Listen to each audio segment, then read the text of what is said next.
that matters to you. You're watching the Bahamas Tonight Northern Edition. Welcome back. Police investigating the circumstances surrounding a local boat captain being thrown overboard by 4 Caucasian men on Tuesday afternoon. According to police, the captain's services and the boat were rented by the men, one of whom reportedly pushed the captain overboard. Reports indicate that the men were about a mile out to sea when the incident occurred. ZNS News spoke to officer in charge of Grand Bahama, Emmerich Seymour, who picks up the story from here. One of the male occupants of the vessel, and he attempted to get back into the vessel and was injured on his hand with a knife. He's reporting by one of the males. The boat then sped off, and he swam to shore, and the matter was reported to the police. We instantly launched an investigation into this matter, we were able to, with the assistance of our U.S. counterparts, we were able to discover that the boat was, several hours later, was discovered in the West Palm Beach, Florida area.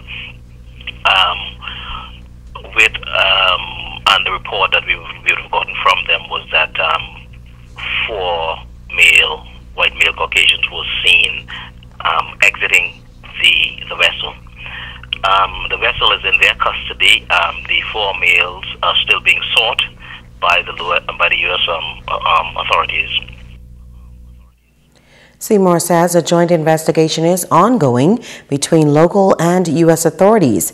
However, at this point, it is unclear whether or not the 4 men entered the country illegally. I don't want to speculate because all of that is part of our investigation, and so we are working closely with our local law enforcement agencies here, Department of Immigration and the others, in an effort to determine just that. But like I said, we have embarked on an extensive investigation into this matter to determine who these persons were, how they got into the Bahamas, and of course the circumstances under which the whole incident occurred. Now, the local captain was taken to the Rand Memorial Hospital and treated for non-life-threatening injuries. Investigations continue into this matter.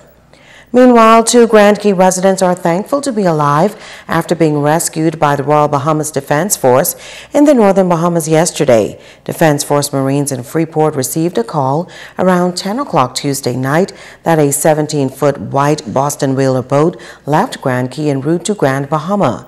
Defense Force authorities were alerted as soon as it was discovered that the vessel had not arrived. The pair was spotted about 16 miles northeast of the Lucayan waterway. The craft had apparently experienced engine problems, and the occupants anchored in shallow waters until help arrived. The male and female occupants were in good health and later taken safely to shore. In other news, a Bahamian entrepreneur is continuing to develop his business over on Sweetings Key. In this report, Italia Hall tells us that his business has grown tremendously over the years and has a lot to offer to Bahamians and visitors alike. If you want to catch fish, come with Fritz. You want to go fishing, go with the other guys. Sweetings Key is known as a fishing village where persons can get a lot of conch and lobster. Fritz Thompson, the owner of the Sweetings Key Fishing Lodge, says the lodge is a place for tourists to come in a natural environment where they are able to interact with Mother Nature. At the Sweetings Key Lodge, we normally do have a lot of divers come in from the U.S. They run their boats, come over, and basically they love diving the area because they say they have less shark encounters.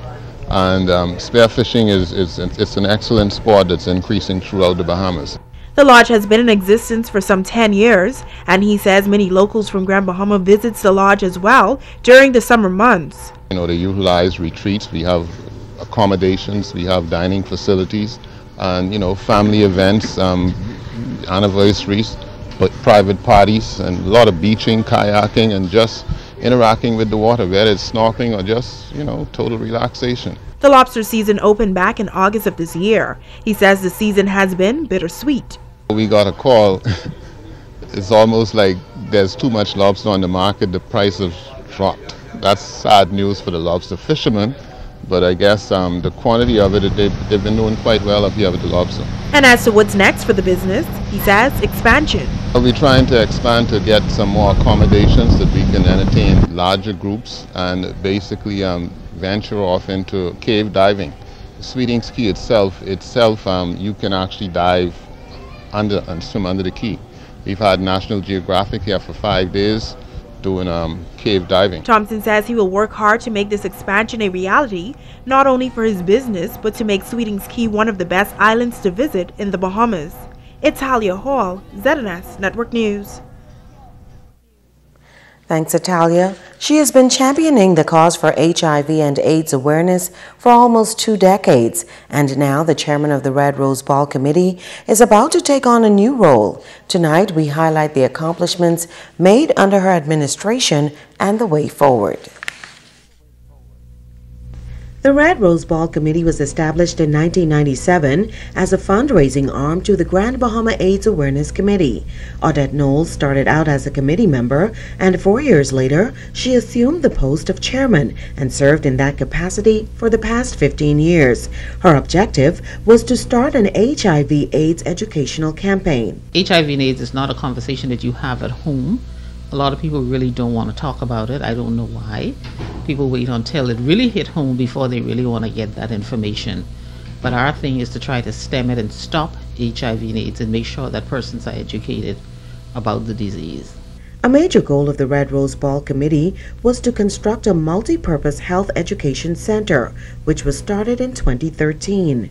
When we first started, for the period of 5 years before we started the educational part of it, we would have saved some $100,000. That's where we were able to bring the building to at this point, to bring it to where the roof is on the building. We have the windows and the doors, so we're at that point now. The main purpose of that building actually was to be able to house the majority of our sessions for teens, and where schools and teens or persons in the community can come and gather information, sit and talk with persons. So that what the resource center would have been all about. The committee also partnered with the United States Embassy to establish a teen PEP program. An all-white affair was also on the annual calendar. But Knowles' work went beyond Grand Bahama, as she was instrumental in establishing international partnerships. They've been really, really great to me. You know, the Prasards from Florida, they would have assisted us with over $30,000 value of equipment for the hospital, which we would have donated like 2 years ago, like hospital beds, wheelchairs, walkers, incubators, all that type of stuff. And you know, it was free of charge. Knowles is stepping down as chairman of the Red Rose Ball Committee and will now act as an advisor. She was recently honored for her work in the fight against HIV and AIDS over the past 19 years.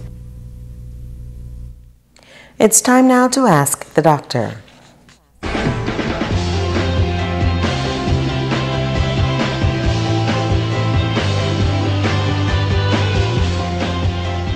I'm Dr. Monique Pratt. Welcome. Savannah asks, Dr. Pratt, I recently lost 50 pounds, but no matter what I do, I still can't seem to get rid of my cellulite. I've tried a number of cellulite creams, but nothing seems to work. All they have left me with are terrible rashes. I'm thinking about exploring liposuction as my next option. Would this help? Savannah, thanks for asking a question on something that affects so many women. So what is cellulite? It's a skin alteration that is often described as an orange peel or dimpling appearance of the thighs, buttocks, and lower abdomen. Although some men may get cellulite, about 90 to 98% of cellulite cases occur in women, mainly because of the differences in the thickness of layers of tissues and fat in the aforementioned areas. As you discovered after your amazing weight loss, having cellulite does not mean that you're overweight. The reason for this is because cellulite is due to the structural formation below the skin, something that does not change with weight loss. Persons who are overweight will normally have a more prominent cellulite development, and losing weight may lead to a reduction in the amount of cellulite. Other factors that influence how much cellulite you have includes poor diet, slow metabolism, lack of exercise, and dehydration. If you have questions, please email askdrbahamas@gmail.com. I'm Dr. Monique Pratt, and this has been Ask the Doctor. Don't go away. Sports is up next with Ricardo Lightborn.